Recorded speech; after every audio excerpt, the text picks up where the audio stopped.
Fala pessoal, sejam bem-vindos a mais um vídeo aqui do meu canal. Para quem não me conhece, meu nome é Matheus Ornelas, sou jornalista e comentarista de esportes americanos. Antes de tudo, se você não está inscrito, eu vou pedir para você se inscrever aqui no canal, deixar seu like, seu comentário, compartilhar esse conteúdo, ainda mais porque é um conteúdo novo, né, para que mais pessoas possam ver, possam comentar, possam inclusive trazer perguntas para as próximas edições. Antes de tudo, já mostro para vocês aqui o meu cronômetro, que é a ideia desse quadro, para quem não sabe, ele vai se chamar 5 perguntas em até 10 minutos. Né? Eu acho que é muito simples, né? A explicação é que eu terei 10 minutos para responder 5 perguntas. Essas 5 perguntas, nessa primeira semana, elas foram encaminhadas lá no meu Instagram. Então, se você não me segue, pode me seguir lá. Ou se você quiser passar lá na quinta-feira de manhã para deixar sua pergunta, pode deixar também. Eu vou responder essas 5 perguntas, eu vou tentar fazer esse vídeo ser até um pouquinho mais interativo, de repente colocar algumas coisas aqui na tela, mas eu não sou o melhor editor do mundo, né? Então, esse vídeo vai ter provavelmente 11 a 12 minutos, porque tem esse comecinho aqui para a gente ter essa nossa interação. Mas, para a gente não perder mais tempo, vamos começar as nossas perguntas. Eu não vou mostrar quem tá mandando, não tá mandando pergunta, até porque eu não sei se a pessoa quer aparecer ou não, mas inclusive quem a pergunta for selecionada aqui, que se quiser deixar aqui, pode comentar. Bom, nossa primeira pergunta que eu quero colocar aqui é: você sente muita diferença no estilo de jogo entre as regiões? Imagino que seja relacionado ao futebol americano aqui do Brasil. E sim, eu sinto uma diferença muito grande. Eu achava que o aspecto físico era algo que pesava muito, né, quando a gente olhava para alguns jogos, né, principalmente olhando aqui para São Paulo, que não é um estado que joga tanto esse futebol americano físico na sua grande maioria dos times, mas a gente começa a reparar a diferença além disso.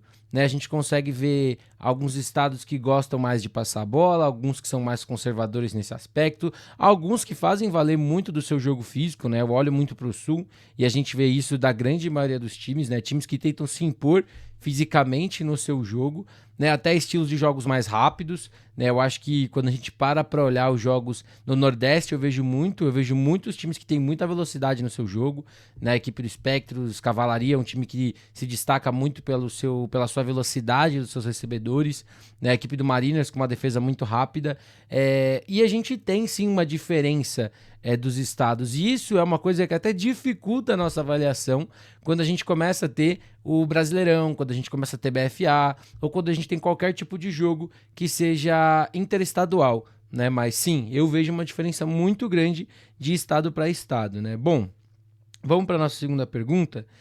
Segunda pergunta é: a D2 pode servir de base para os campeonatos estaduais do ano que vem? Sim, acho que sim. Eu acho que quando a gente olha para essa segunda divisão, a gente tem alguns times que não estão num momento de brigar pelo título da D2 ou brigar por uma vaga nos playoffs. Eu falei muito isso quando a gente estava tendo as nossas prévias, mas eu acho que ela serve como base para times, para os estaduais, principalmente para aqueles que optaram por não jogar esse ano ou times que ainda não jogaram estaduais, né? Quando a gente olha, por exemplo, para São Paulo, a gente tinha ali Assis Captains, Piracicaba Kenny Cutters que nem jogou a SPFL esse ano. A gente olha para o Rio de Janeiro, que não teve estadual, mas a gente olha para Macaé, que poderia ser uma equipe que num estadual poderia sofrer um pouco mais e precisava dessa lapidação, o próprio Captains.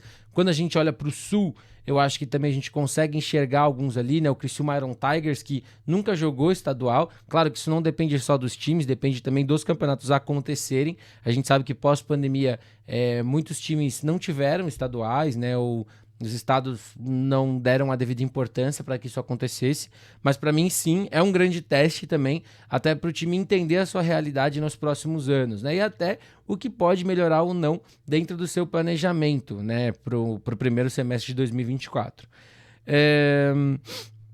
Próxima pergunta: por que os times de FABR se preocupam em melhorar a si mesmo e não o campeonato? Bom, vamos lá.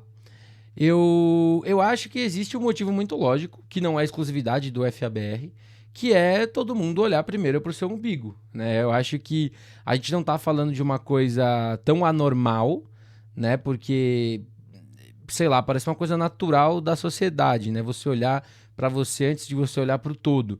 E é uma coisa que, infelizmente, você vai precisar de um grupo de pessoas que saibam olhar a longo prazo, que saibam olhar ao redor, que não olhem só para o próprio nariz. Não é uma coisa fácil. Não é fácil você achar dirigentes, você achar jogadores, você achar treinadores que estejam dispostos a isso. Toda vez que eu vejo uma publicação de um time fazendo um training camp com outro ou fazendo alguma clínica para ajudar, eu acho muito legal. Quando a gente vê jogadores de diferentes equipes se conectando por treinamentos ou se ajudando, isso é maravilhoso, mas eles não são a grande maioria do nosso esporte, da nossa modalidade. E isso vai também para os times. A gente sabe que o time, obviamente, ele quer se preocupar com o seu, mas tem times que poderiam estar ajudando de alguma outra forma, ajudando a fomentar mais a competição, ajudando a tornar também a competição melhor. Mas é uma coisa que não é só do FABR. A solução é simples e não é. Todo mundo tem que mudar, todo mundo tem que se ajustar, todos têm que fazer um pouco mais do que olhar só para o seu próprio time. Isso não é uma coisa fácil de se mudar internamente entre cada time, mas é algo que tem que ser trabalhado. Nossa quarta pergunta. Primeira partida do Puka mostra que o draft não vale de nada. Bom, Puka Nacua foi o calouro da equipe do Los Angeles Rams, que teve uma senhora estreia. Falei dele no nosso recap da semana 1 do Zona FA, inclusive para quem quiser acompanhar. Já tem lá o recap de todos os jogos, né? A gente tem ali algumas coisinhas também rolando, inclusive conteúdo lá no Instagram para vocês conferirem. E eu acho que não, porque assim, ele foi draftado, ele foi uma escolha de 6ª rodada, né? Jogador que foi da faculdade de BYU. Existem vários motivos pro Puka ter caído onde ele caiu, mas, e claro, foi a semana 1. Ele pode virar e não jogar mais nada o resto do ano, pode não ser o cara que os Rams esperavam, podem achar um jeito de marcar ele e não conseguir se destacar. Mas o draft é uma loteria, né? Draft de todos os esportes é uma loteria. Quantos caras aí, first round, não deram em nada? Quantos caras que foram primeira escolha geral não deu em nada? Caras de segunda rodada que você tem uma expectativa não deram em nada. Então, é um mix de uma loteria muito grande, mas você também tem que tentar, você tem que arriscar. Um cara que você pega na 6ª, se todo mundo soubesse que daqui 3 meses o Puka Nacua ia ser o calouro do ano, ele teria sido escolhido na primeira rodada. Teria sido escolhido na frente de todos os outros recebedores, teria sido escolhido na frente de Zay Flowers, de Edinson, do Vikings, que também jogou bem, foi escolhido de primeira rodada.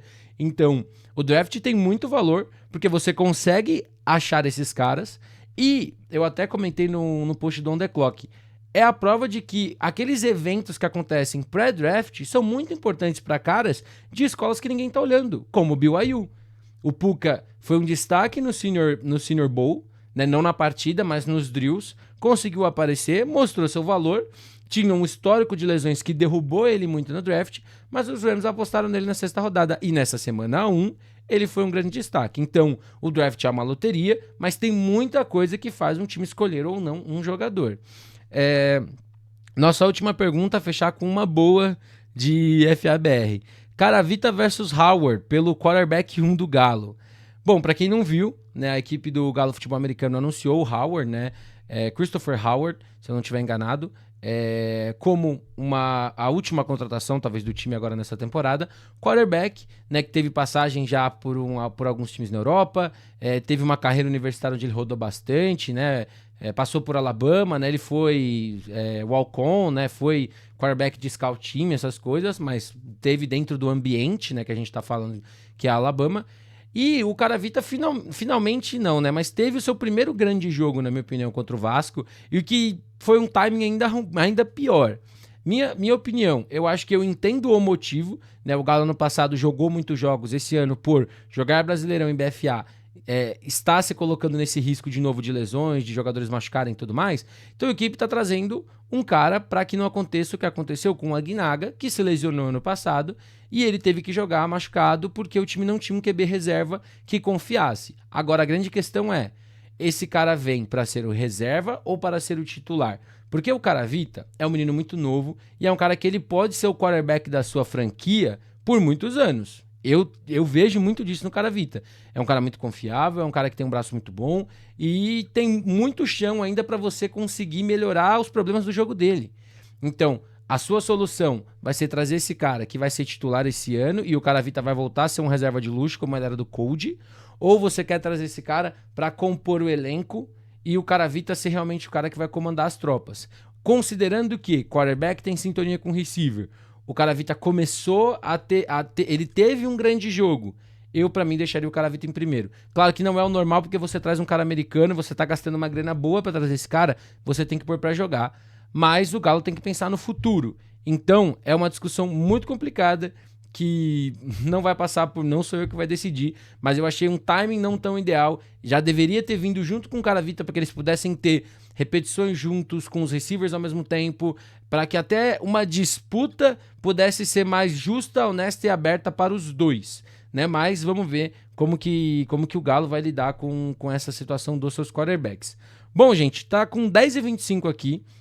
Como eu disse, né? Vai ter esses 11 minutos e meio, talvez 12, por conta da abertura e do encerramento agora, mas ficou mais ou menos dentro do que eu tinha pensado, né? Eu espero que vocês tenham gostado.